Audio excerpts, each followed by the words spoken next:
What's up guys, it's Red back once again, and today has been interesting to say the least. So it seems the new year is starting off with quite the bang. So new Datamined info has come out about some of the DLC characters for Smash Ultimate. Now from what I've gathered, this info was extremely hard to get. This wasn't just your regular old datamine where info was spread across the table. It required deep searching and prodding and someone who is literally an expert at the craft. Now if you remember, there was a leak back during Smash 4's DLC cycle where Roy and Ryu had files datamined from the game and people found out about them early. Now Nintendo has seemingly learned from these previous mistakes, and this time they have chosen to go with code names for the DLC characters. So all of the info that was found out is in fact using code names to make it at least a bit more challenging for people to figure out who these characters are. So the mined info so far showed the code names for the following fighters. Paku, which the data miners have said is code name for Piranha Plant, and then the next two names were Jack and Brave.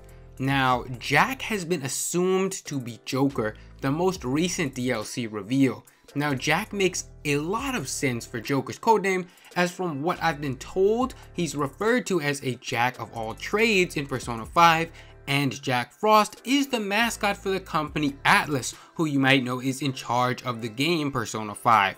So given that info, it would appear to make a lot of sense. And also thinking about it logically, since the info was presumably found around the same area and using the same method as Piranha Plant, our first DLC character, it's safe to assume, I think, that both of these characters are the next ones in line for DLC release since their info is in there. So it would make a lot of sense if Joker was one of those following two, and Jack seems to make sense. That brings us up to the third name, Brave. Now people have been saying that the name is really vague and leaves a lot of room for interpretation, but let's just be upfront and honest about this. There's a series that has been highly discussed and speculated for Smash DLC spots in the last few months that would seem to line up well with this codename, and that series is Dragon Quest. Now Erdrick has been making the rounds as a possible choice for ages, being in the fabled 7 names that were on Vergabin's list.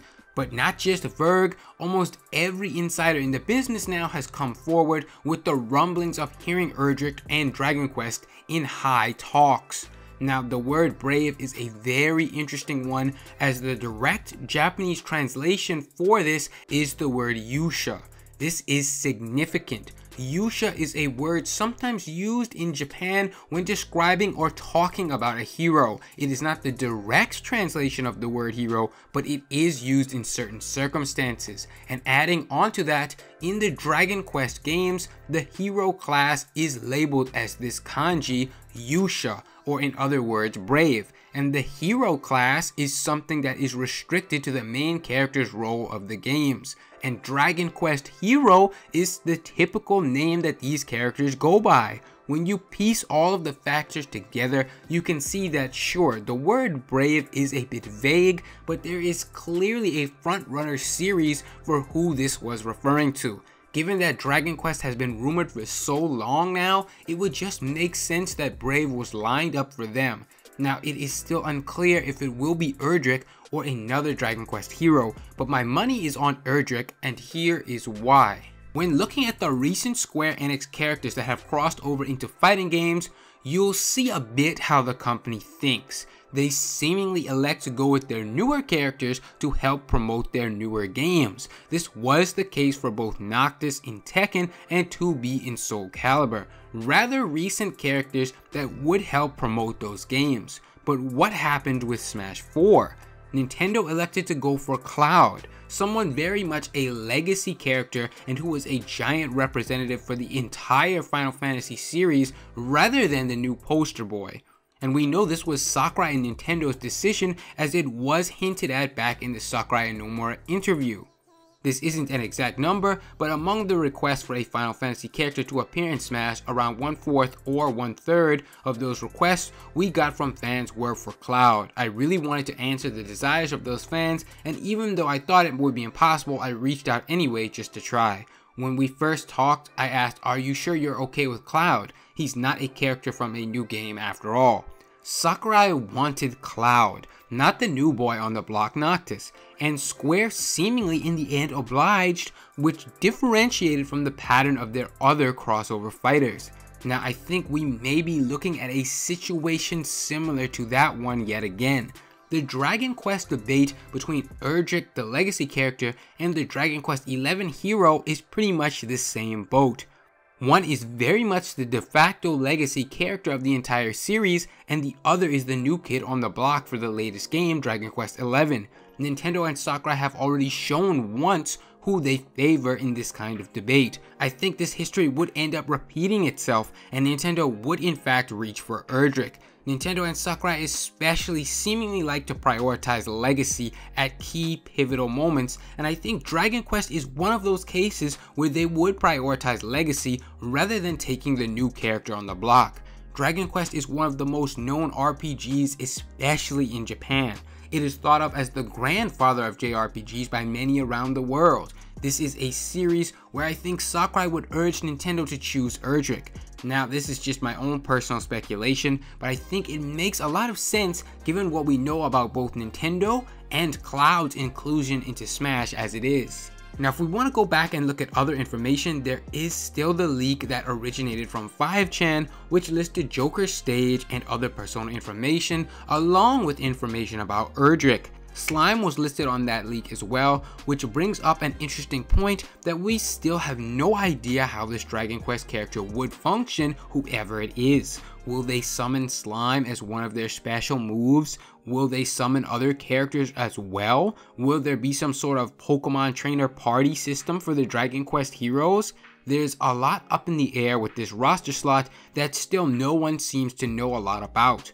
There could be many things going on right now, but at this point I'm confidently willing to throw my hat into the Dragon Quest is a 100% lock at this point. I would be stunned if it was not Dragon Quest. Now another interesting tidbit that came out from this information is about Joker, and that he was found in base game in version 0.9 as early back as the end of November. And the character's stats are also in the datamine as well, run speeds, weight, those kinds of things. And it's worth noting that Joker's stats have seemingly not received any changes in any of the updated versions since the 0.9 version. This will hopefully go to show those who were somehow still believing that the DLC was not chosen beforehand that it evidently was. Joker's data was implemented into the game so early, there is no way they got it in there under a month's time. Now it should be pretty obvious even with Joker's reveal itself that the characters for DLC were probably decided a very long time ago. Third-party characters have to go into negotiation to see if they can even work out a proper deal, and some naturally fall apart in discussion. These DLC were not some last-minute choices that were just now decided in the past month or two. They were in discussion likely for at least a year for some of them and possibly more for others. There's too much to negotiate for it to be done in such a short amount of time. Now, despite the fact that all the DLC is known by Nintendo, data miners were only able to find the 3 DLC codenames for now, meaning that Nintendo may be working on the DLC in sets of 3, prioritizing one character and then moving on to the next. Naturally, the first being Piranha Plant, which we got to see extensive footage of in the November Direct, followed by Joker, and then lastly the presumable Dragon Quest character. That would then leave another set of 3, the remaining 3 Fighter Pass characters to round out the first wave. So we may not see any new information on those characters for quite a while, if at all. And I say if at all because this information has now gone public and at this point basically viral. It's on Twitter, it's on 4chan, it's on YouTube, it's everywhere at this point and there's no hiding it. So I'm curious to see how Nintendo will play this, as now they will know that Dataminers found this info, which was a lot more well hidden than their previous information during Smash 4 times. So will they continue to implement this strategy for the rest of the Fighter Pass characters? My initial hunch is no, probably not, unless they're going to heavily modify their code names to something extremely vague. even more vague than something like Brave, which can easily be linked to a series that's been in discussion. So we're going to have to wait and see how Nintendo plays this out. But those are my thoughts, guys, on this whole situation. Let me know what you think about all this down in the comments below. Who do you think Brave stands for? As always, my Discord link is open. Make sure to swing by and join the community. My Twitch and Twitter links are also there in the description below. My previous videos are right there on screen. Check them out if you have some time. Don't forget to subscribe with notifications on for more future content. Thanks for watching. I'll see you guys next time.